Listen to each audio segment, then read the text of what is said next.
welcome back. Good morning. This is indeed Power Breakfast for Citizen TV, and it's that time when you take a look at the headlines. Of course, State of the Nation 2017, State of the Nation address by the President yesterday is the biggest headline this morning. We'll be looking at that with Senators Kimani Wamatangi and Mutula Kilonzo from Kiambu and Makueni counties, respectively, and Karanja Kabage, businessman and analyst as well. Good morning, gentlemen. Good morning. Morning.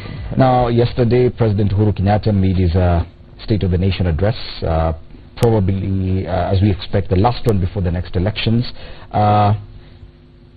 Quick thoughts from that, if we could start with you, Senator Wamatangi. Yeah, I think what I'd want to start by saying on the State of the Nation address by the President yesterday, I think it was a new chapter for this country in how, especially when a leader is faced with the kind of scenario or situation that we are in, how to communicate with the people on the truths that you face. And I say that in view of the fact that, one, let me start very quickly by talking about when he spoke about reduction of the wage bill. On an election year, when he is about to face elections in the next few months. And if you looked at that especially, it was a rare moment of not only being candid, but also what you would say biting the bullet, if I would use that term. Because, you know, it is not specifically very popular, especially to tell members of parliament in that magnitude. But they're not the electorate. For the general electorate, I'll tell you why. It's a very good campaign. I'll tell you why. Because when you tell members of parliament that, and they are going out to campaign, they could be campaigning against you. And remember, this time we are talking about not only members in the National Assembly, but also MCAs down there. Okay. And there are many. Now, secondly, I don't want us to go into the specifics, because I just wanted to get the general feeling there before you dig deep into the specifics. So, Senator, before we come to Bwana Kabage, what was your feeling yesterday about the speech by the President? Let me say that I was a little disappointed, and the disappointment comes from the fact that my own view of State of the Nation address, from the perspective that you have an election cycle, is that your last State of the Nation address should refer to the first, second and third, and therefore make a conclusion. And therefore, for the President to have omitted the things that he had said in the past, or say how he intends to implement the things that he had said in the past, it was left gaping. It's not safe to assume that you will have a recourse when he's re-elected. I would expect him or any other president to be able to refer to any other statement that he made and how he has achieved the things that he stated in those State of the Nation addresses, so that ideally the public can then follow his argument. It cannot look as if every year you're supposed to have a different State of the Nation address, and therefore although the President ended up singing for us as opposed to the members of parliament blowing whistles for him, the fact is that there was a gap that was left, and answers that nobody else can questions that nobody else can answer except the President, particularly on his previous statements. Bwana Kabage, of course, the gentlemen were inside Parliament listening to the address. You must have watched it from outside. Yes, I did. I think first we must admit that the President was binding by the imperatives of our Constitution, because the Constitution lays it out that the President must provide State of the Union or State of the Nation address covering three things. Article 10 that talks about national values and principles of governance, and he did that very comprehensively. The second one is to deal with matters of security, and he also touched on the matters of security. And thirdly, he also dealt with our international relations and obligations. And one of the unique thing about that particular aspect is that he was able to enumerate very comprehensively what and how the relationship with a number of countries have been, or what is the beneficial value between Kenyans and the Kenya as a country and those countries. So that was something that I noticed.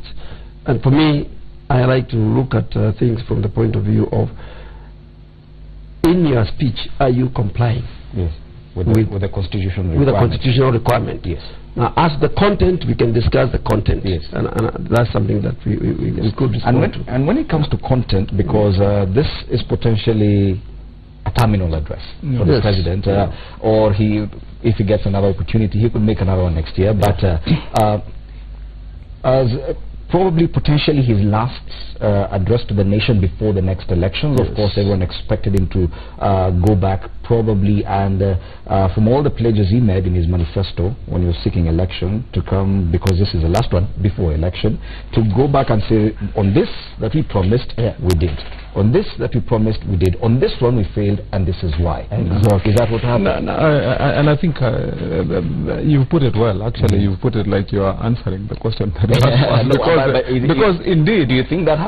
Because indeed, actually, what you'd call the feel-good factor of that whole address was the fact that he took the whole lot of the promises made in the manifesto and addressed them one by one, largely, and saying, this one we fulfilled, this one we did. And if you want us to discuss the content of that, we will, because I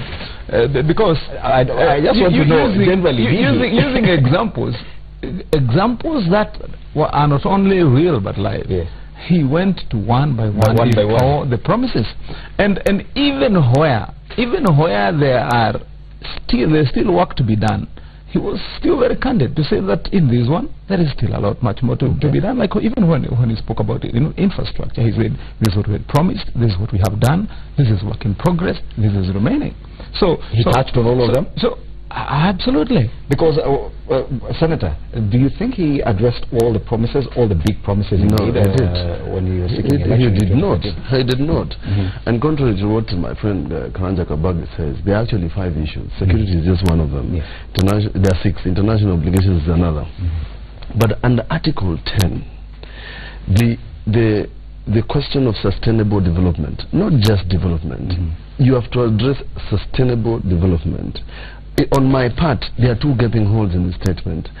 Something called transparency in terms of governance, and accountability in terms of governance, but more importantly, inclusiveness. The president promised a zero tolerance to corruption. The president should have apologized to the nation like he did about historical injustices and said, Kenyans, I'm sorry that I chose zero tolerance to corruption. I selected people into my cabinet who were involved in corruption, and I apologize to Kenyans. 2, he read a list of people who were alleged to have been involved in corruption. The president should have given Kenyans a report. Where it has not happened, he should have said, Kenyans, I'm sorry this did not happen because this and this factor did not play as I had ordered. I ordered for this, it didn't happen. And therefore then we understand that there is progress being made. But to leave that issue altogether, the question of corruption, because you cannot say that wage bill, for example, as a topic, that what is plaguing this country and is hindering development or the impediment is wage bill.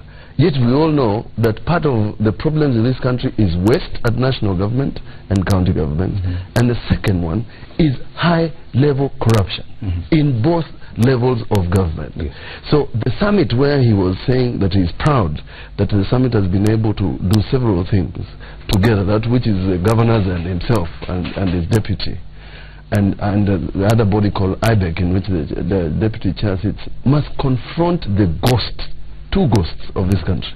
One is called corruption, the other one is called tribalism and all-inclusiveness. How is Uhuru's government all-inclusive? Yes, and those are some of the things that I remember, just from the top of my head, that when he was seeking election, double-digit growth, 5 stadia, international standard.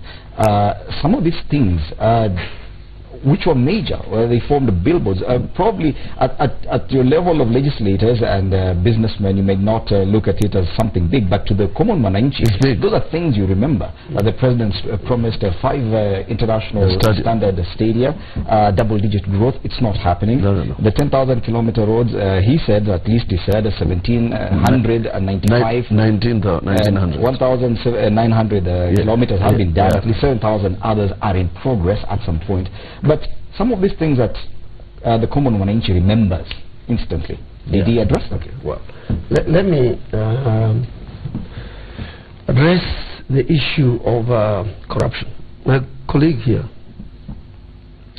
my learned colleague. Yes. Because he's a colleague to me. He's my learned colleague. Let me look at the issue of corruption. Yes. And I can tell you, this is a practicing advocate. He will tell you, one of the greatest challenges we have in this country, from a very long time, this country never addressed the capacity of administration of justice, both criminal and civil, from the perspective of capacity building. For a long, long time. We never built a strong, then, Attorney General's Department and the Department of Justice. Now, we have a Department of Public Prosecution. That Department of Public Prosecution, it is very much wanting, and he'll agree with me, because it is still very behind, maybe 20 years behind. Now, when you now talk about dealing with the issues of corruption, corruption exists globally. The distinction between various countries is how do we deal with impunity in terms of reining people to court and making sure that people are prosecuted all through, and we get a decision one way or the other. In this country, we have a very serious problem, and this problem is not presidential. But yet he promised to tackle corruption. Let me tell you, it's not presidential. And my colleague will agree with the president cannot go and prosecute anybody. No, let me interrupt you. Let me before you have your chance. All right? You see, one of the things that we did in this country, we passed a constitution. And in this constitution, we wanted to run away from imperial presidency, where the president was everything to everybody and could do anything that he wanted to do. Now, today, we have constitutional commissions. Take, for example, Ethics and Anti-Corruption Commission. How much can the president do when it comes to a question of investigations? There. We have Director of Public Prosecution, who has got 8 years of tenure. He is independent and does not take direction, or should not take direction from any person or any authority. Where is the president there? What is going to do? Should I ask a question then?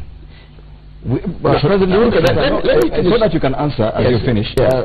President Uhuru Kenyatta is seeking re-election. Yes. Are you therefore saying that he should not even tell us that he is going to try and tackle corruption? Because as you say, he's not his job. Let me tell you, from a historical perspective, the first action the president did in the previous address to the nation, 6 of his cabinet ministers were removed. 6 of them. Because that is his prerogative as a president. But in terms of prosecution, they are independent institutions. I'll give you a very good example, and you bear witness. Look at what is happening to Trump in the US. Signs executive orders, says he's going to do this, he's going to do that. What does the judiciary do? You can't do it. You cannot do it. Now, and that's very good, let me tell you. Now, what we really need to do here is this. We make sure the people that we appoint positions of authority, they are carrying out their mandate. Because I can assure you, even if today, Matura Jr., my last colleague, were to be the President of the Republic of Kenya, the kind of challenges that you are seeing with even the President of our Republic, he won't do much about it. Yes. Let's go back to the center. Let me say something, my friend. You know, What the Constitution requires of the President is not to say that he is going to prosecute anybody. What is required of his address is very clear on all measures taken and progress achieved in the realization. So therefore, if the impediment is the judiciary, if the impediment is funds, if the impediment is capacity, those impediments will be removed by the President proposing that either we increase the capacity of the judiciary through legislative framework, we increase the funding through legislative framework, or any other process. Did he do that? No, he never did it. That's what I'm saying. That you report on what you have done, measures taken, and impediments. So that those impediments that my colleague is talking about rightly, that you cannot offer directions to the Director of Public Prosecution or the court. You said, because yesterday you had him mention about IEBC and the court. The President said that we are making various progress in terms of timelines on IEBC. But he then warned the court. What did he say? He said, please, the judiciary, do not be an impediment. But he did not do the same for corruption. But did not do the same for corruption. You know, I can speak about corruption, but I want to be very brief. No, in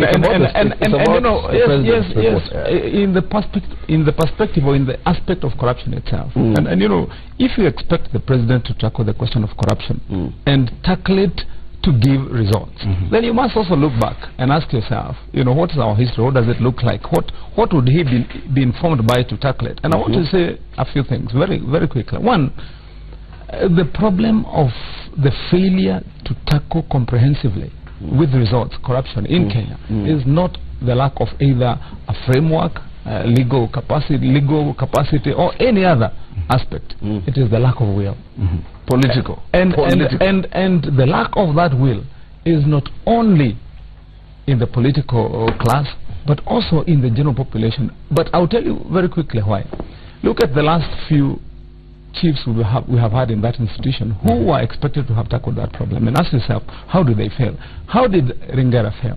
How did Lumumba Patrice fail and got hounded out of office? Remember, Patrice Lumumba was hounded out of office by legislators, by parliament. He was called one morning, and by the end of that morning he had no job.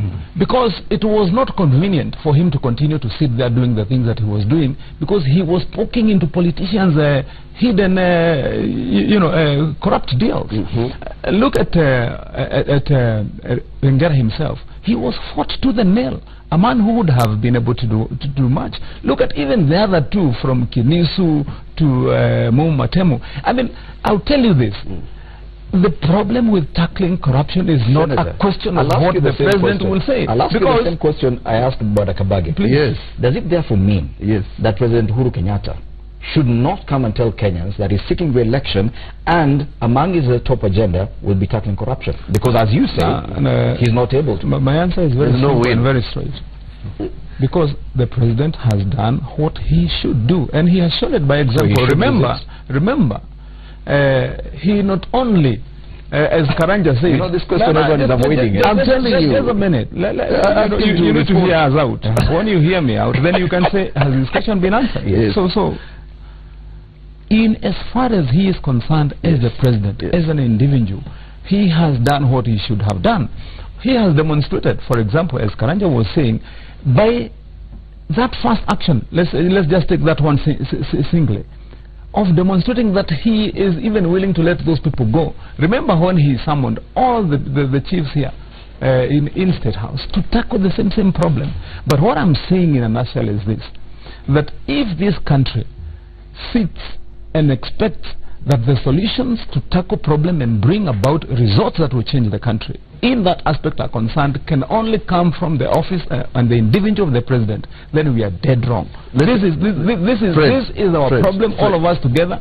We have to change our mindset, our will and intent, so that we join hands and support him. And support him. My point is not even the details. It's not even the details. It's that I'm simply saying, and I am glad that Karanja Kabage, my learned friend, agrees, and Senator Matangi agrees, that the speech did not have that content. That is what I'm saying. As to the details, we would be discussing whether he shouldn't have, whether there was institutional problems of political will. You know, those things like political will, entrances, It could be in-house. You could say, my house is on fire. The president is known to have admitted that even the people who are the most corrupt are in my office. You know, when the president makes those admissions, the rest of us then are given the challenge of dealing with it. But you mention it. Yes. Put it on paper, on record. And you know the reason, and this some of it, when my learned friend says compliance, the Constitution in Article 131 requires the president to gazette those measures. It's supposed to be a matter of public record. Yes. It's not the lofty statements about somebody somewhere in Garissa. Is on the aspects of the 4 aspects under Article 10. Those measures must be in a Kenya Gazette so that we understand as Kenyans exactly what's happening. What exactly is happening. So that we can, if it's the Chief Justice, assuming my learned friend says it's the Chief Justice's problem, we in Parliament can then summon the Chief Justice, because he will then throw the ball back to us and say, tackle these fellows. They are not doing their work. You know, but remember, in that speech, in that speech, the president was very clear, and it is factual. We sit with you in Parliament. Yes, boss. That he assented to the Anti-Bribery Act, which is supposed to, and he spoke about it, which is supposed to be a measure of tackling corruption. Yeah, and having assented to, in fact, he went as far as thanking, you know, the private sector team which came up with this particular bill. And he didn't look back. He assented to it. Yeah, to make bribery. Because I was part of the bribery. I was part of the act that were involved with that particular bill. I'll tell you one thing. Corruption. The argument I hear is that there is no political will from my 2 very good friends who are legislators in the Senate. Now, before you talk about political will, you must always look at the capacity of the institutional frameworks. And I'm just citing one area that I know, the Department of Justice. All right? Today, if the AG wanted to prosecute a major scandal or a major case, let me tell you, he will be constrained. Politically? No, not politically. The men and women in his office, he knows we have to go out and try to source services from practicing lawyers. It's a systemic problem. You get what I mean? And it's a big problem. This has not started with Uhuru. It started way back. The Attorney General, former Attorney General, who is Senator Wako today, he was there for 19 years, the longest serving Attorney General. But if you looked at if you did audit of the men and women that were in that office, by the time he was leaving, it was very wanting. And I'll tell you what, if you today compare Kenya's Attorney General office and the Department of Justice with the one of Malaysia, you'll be very shocked if you were to do comparisons. That is something that we must bear in mind. But I want to deal with one issue of the salaries and remuneration. I said it, I've said and it. it's what we're going to now, because I wanted us to finish about corruption. So at least we agree that in as far as corruption is concerned, probably the president did not outline exactly the challenges as expected. Let me also tell you, in an address like that one, you cannot be very specific. Yes. Because then you require about 3 hours to address it. It doesn't matter. We had all the time in the world, boss. No. Just a minute. Even if don't give an excuse. I'm not even giving excuse, but I also want to make a comparison. If you look at the State of the Nation address, compare it to the U.S. President's address of Congress that he normally does, particularly Obama. Now, one of the things that you'll find that the attention span of members of Parliament will be highly challenged if the president was to talk. But he's not talking to us alone.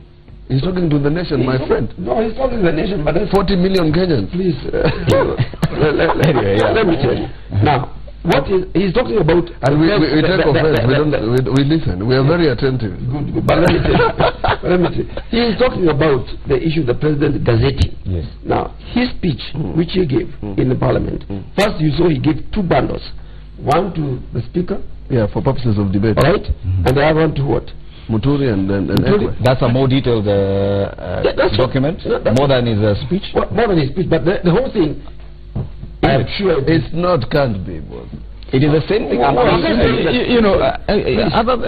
in this protracted discussion, on whether really there was content on that specific issue of corruption, we just need to be honest and summarize it, as you've said, so we move on. Yes. That the president in his address is supposed to address the progress made in any aspect, and corruption is this case in the matter. The challenges